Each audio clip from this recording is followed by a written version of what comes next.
ಯಾವ ಆಧಾರದಲ್ಲಿ ಸಿದ್ದರಾಮಯ್ಯನವರು ತಮ್ಮ 3 ವರ್ಷದ ಸಾಧನೆಯನ್ನು ಸಮರ್ಥಿಸ್ತಾರೆ ಅನ್ನೋದೇ ಕರ್ನಾಟಕದ ಜನರ ಮುಂದಿರುವಂಥ ಪ್ರಶ್ನೆ. ಯಾವ ಮಟ್ಟಕ್ಕೆ ಆಡಳಿತ ಕುಸಿದು ಹೋಗಿದೆ ಅಂತ ಹೇಳಿದರೆ, ಸಾಮಾನ್ಯ ಜನರಿಗೆ ಒಂದು ಬದುಕನ್ನು ಕಟ್ಟಿಕೊಳ್ಳಿಕ್ಕೆ ಆಗದಿರುವಂಥ ಪರಿಸ್ಥಿತಿಗಳು ಇವತ್ತು ಕರ್ನಾಟಕ ರಾಜ್ಯದಲ್ಲಿ ನಿರ್ಮಾಣ ಆದದ್ದನ್ನು ನಾವೆಲ್ಲ ನೋಡ್ತಾ ಇದ್ದೇವೆ. KSRTC ಈ ನೌಕರರ ಮುಷ್ಕರದಿಂದಾಗಿ ಬಹುತೇಕ ಇವತ್ತೇನೋ ಹೈಕೋರ್ಟ್ ತನ್ನ ಮಧ್ಯಪ್ರವೇಶ ಮಾಡ್ತೇನೆ ಅಂತ ಹೇಳುತ್ತೆ, ಒಂದು ವೇಳೆ ಮಾಡದೇ ಇದ್ರೆ ಬಹುತೇಕ 1 ಕೋಟಿ ಪ್ರಯಾಣಿಕರು ನಿತ್ಯ KSRTCಯಲ್ಲಿ ತಿರುಗುವವರಿಗೆ ಯಾವ ಸ್ಥಿತಿ ಅನ್ನುವಂಥ ಒಂದು ಆತಂಕ ನಿರ್ಮಾಣ ಆಗಿದೆ. ಎಲ್ಲಕ್ಕಿಂತ ಹೆಚ್ಚಾಗಿ ಆ ನೌಕರರು ಹೇಳ್ತಾರೆ, 30 ತಿಂಗಳಿಂದ ನಮಗೆ ಸಂಬಳವೇ ಕೊಟ್ಟಿಲ್ಲ ಅಂತೇಳಿ. ಸರ್ಕಾರ ಬಂದು 3 ವರ್ಷ ಆಯಿತು, 30 ತಿಂಗಳಿಂದ ಸಂಬಳವೇ ಕೊಟ್ಟಿಲ್ಲ ಅಂತೇಳಿ KSRTC ನೌಕರರು ಆಪಾದನೆ ಮಾಡುವಾಗ ಎಂಥ ಪರಿಸ್ಥಿತಿಗಳು ನಿರ್ಮಾಣ ಆಗಿದೆ ಅನ್ನೋದ್ರ ಯೋಚನೆ ಮಾಡುವಂಥ ಇವತ್ತು ಪರಿಸ್ಥಿತಿಗಳು ನಿರ್ಮಾಣ ಆಗಿದೆ. ಬೆಲೆ ಏರಿಕೆ ಯಾವ ಮಟ್ಟದಲ್ಲಿ ಅಂತ ಹೇಳಿದರೆ, ಎಲ್ಲ ಮಟ್ಟದಲ್ಲೂ ಬೆಲೆ ಏರಿಕೆ ಆಗುವಂಥ ಒಂದು ಸ್ಥಿತಿ ಬಂತು.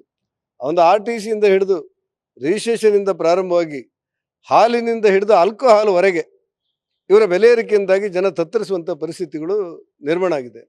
ಪರಿಜಾತಿ ಪರಿಶಿಷ್ಟ ಪಂಗಡದ ಬಗ್ಗೆ ನಾವೇನಾದರೂ ಸಮರ್ಥನೆ ಮಾಡ್ತಾರೆ ಆದರೆ ಸರ್ಕಾರ ಅವರೇನಾದ್ರು ಸಮರ್ಥನೆ ಮಾಡ್ತಾರೆ ಆದರೆ 60,000 ಕೋಟಿ ರೂಪಾಯಿಯನ್ನು ಸಿದ್ದರಾಮಯ್ಯನವರು ಬಂದ ನಂತರ SC/ST ಇಲಾಖೆಗಳಿಂದ ಅವರ ಸರ್ಕಾರಕ್ಕೆ ವ್ಯಯ ಮಾಡಲಿಕ್ಕೆ, ಅವರ ಯೋಜನೆ ವ್ಯಯ ಮಾಡಲಿಕ್ಕೆ ತೆಗೆದಂಥ ಉದಾಹರಣೆಗಳು ಇವತ್ತು ನಮ್ಮ ಕಣ್ಮುಂದಿದೆ. ಯಾವ ಸರ್ಕಾರವೂ ಕೂಡ ಪರಿಶಿಷ್ಟ ಜಾತಿ ಪರಿಶಿಷ್ಟ ಪಂಗಡದ ಹಣವನ್ನು ತೆಗೆದು ಸರ್ಕಾರದ ಅನ್ಯ ಕಾರ್ಯಗಳಿಗೆ ಯೋಜನೆಗಳು ಬೆಳೆಸಿದಂಥ ಉದಾಹರಣೆಗಳಿಲ್ಲ.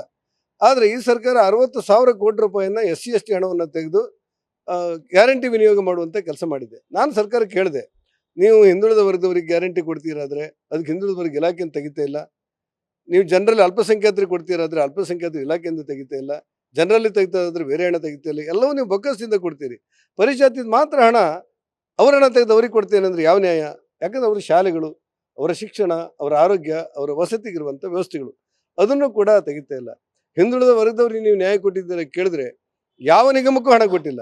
ಆ ನಿಗಮದ ಅಧ್ಯಕ್ಷನ ಖರ್ಚಿಗೆ ಹಾಕುವಷ್ಟು ಕೆಲವು ಕಡೆ ಹಣ ಇಲ್ಲ ಅನ್ನುವಂಥ ಆಪಾದನೆಗಳು ಬಂದಿದೆ. 1.5 ಲಕ್ಷ ಕರ್ನಾಟಕದಲ್ಲಿ 1.5 ಲಕ್ಷ ವಿದ್ಯಾರ್ಥಿಗಳು, ಹಿಂದುಳಿದ ವಿದ್ಯಾರ್ಥಿಗಳು ಹಾಸ್ಟೆಲ್ ಇಲ್ಲದೆ ಪರಿತಪಿಸುವಂಥ ಒಂದು ವಾತಾವರಣ ನಿರ್ಮಾಣ ಆಗಿದೆ. ಎಂದೂ ಕೂಡ ಆಗಿಲ್ಲ. ನಮ್ಮ ಸರ್ಕಾರ ಇರುವಾಗ ಒಂದೇ ದಿವಸ 23,000 ಬೇಡಿಕೆ ಅನುಗುಣವಾಗಿ ನಮ್ಮ ಮಕ್ಕಳನ್ನು ಹಾಸ್ಟೆಲ್ ಒಳಗೆ ತಗೊಂಡಿದ್ದೇವೆ. ಆದರೆ ಇಲ್ಲಿವರೆಗೆ 1.5 ಲಕ್ಷ ಜನ ಮಕ್ಕಳು ಹಾಸ್ಟೆಲ್ ಇಲ್ಲದೆ ಪರದಾಡುವಂಥ ಪರಿಸ್ಥಿತಿ ಇದೆ. ಹಿಂದುಳಿದ ವರ್ಗದ ಬಗ್ಗೆ ಮಾತಾಡುವಂಥ ಸಿದ್ದರಾಮಯ್ಯನವರು ಅದನ್ನು ಮಾಡಿದಂಥ ಉದಾಹರಣೆಗಳಿಲ್ಲ. DCMನವರು ಮತ್ತು ಗೃಹ ಮಂತ್ರಿಗಳು ನಮ್ಮಲ್ಲಿ ಹಣ ಇಲ್ಲ ಅಂತೇಳಿ ಸಾರ್ವತ್ರಿಕವಾಗಿ ಹೇಳುವಂಥ ಪರಿಸ್ಥಿತಿಗಳು ಇವತ್ತು ನಿರ್ಮಾಣ ಆದದ್ದನ್ನು ನಾವು ನೋಡ್ತಾ ಇದ್ದೇವೆ.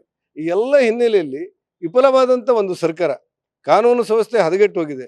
ಯಾವ ರೀತಿ ಅಂತ ಹೇಳಿದರೆ, ಪೊಲೀಸ್ ಸ್ಟೇಷನ್ ಮೇಲೆ ದಬ್ಬಾಳಿಕೆ ಮಾಡಿದವ್ರ ಮೇಲೆ, ದಾಳಿ ಮಾಡಿದವ್ರ ಮೇಲೆ, ಬೆಂಕಿ ಹಾಕಿದವ್ರ ಮೇಲೆ ಇರುವಂಥ ಕೇಸುಗಳನ್ನು ತೆಗಿತೇವೆ ಅನ್ನುವಂಥ ಪರಿಸ್ಥಿತಿಗಳು ಇವತ್ತು ನಿರ್ಮಾಣ ಆದದ್ದನ್ನು ನಾವು ನೋಡ್ತಾ ಇದ್ದೇವೆ. ರೈತಾಪಿ ಜನರ RTC ಕೂಡ ಇವತ್ತು ಹಣವನ್ನು ದರವನ್ನು ಜಾಸ್ತಿ ಮಾಡೋದು ನಮ್ಮ ನೋಡಲಿಕ್ಕಾಗಿದೆ. ಎಲ್ಲಕ್ಕಿಂತ ಹೆಚ್ಚಾಗಿ ಕಿಸಾನ್ ಸಮ್ಮಾನ್ ನೇರವಾಗಿ ಕೇಂದ್ರ ಸರ್ಕಾರ ಕೊಡ್ತಾ ಇತ್ತು. ಯಡಿಯೂರಪ್ಪನ ಸರ್ಕಾರ, ಬಸವರಾಜ ಬೊಮ್ಮಾಯಿ ಅವರ ಸರ್ಕಾರ ಆ ಕಿಸಾನ್ರಿಗೆ ಪ್ರತಿ ವರ್ಷ 4,000 ರೂಪಾಯಿ ಕೊಡ್ತಾ ಇತ್ತು. ಅದನ್ನು ಕೂಡ ಸಿದ್ದರಾಮಯ್ಯನವರು ಯಾವ ಕಾಲದಿಂದ ಬಂದರೂ ಅದನ್ನು ಕೂಡ ಸ್ಥಗಿತಗೊಳಿಸುವಂಥ ಪರಿಸ್ಥಿತಿಗಳಿದೆ.